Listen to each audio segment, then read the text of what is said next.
Iran, Israel, America మధ్య కొనసాగుతున్న యుద్ధం కారణంగా పశ్చిమ దేశాలలో చెలరేగుతున్న ఉద్రిక్తతల నేపథ్యంలో దేశంలో గ్యాస్ కొరత ఏర్పడింది. అయితే ఈ గ్యాస్ కొరతను అధిగమించడానికి కేంద్ర రాష్ట్ర ప్రభుత్వాలు ప్రత్యామ్నాయ ఏర్పాట్లు చేస్తున్నాయి.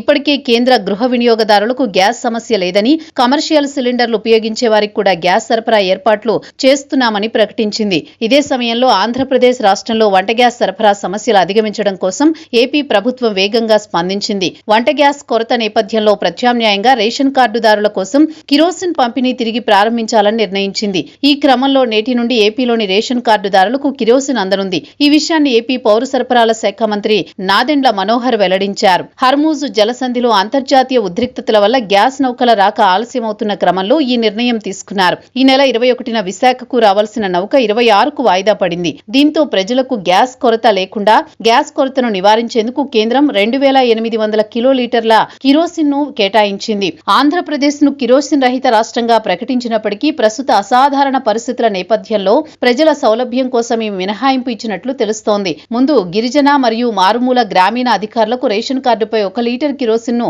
రేషన్ దుకాణాల ద్వారా అందిస్తారు. మరోవైపు రాష్ట్ర వ్యాప్తంగా గ్యాస్ కొరతపై పెద్ద ఎత్తున ప్రచారం జరుగుతోంది.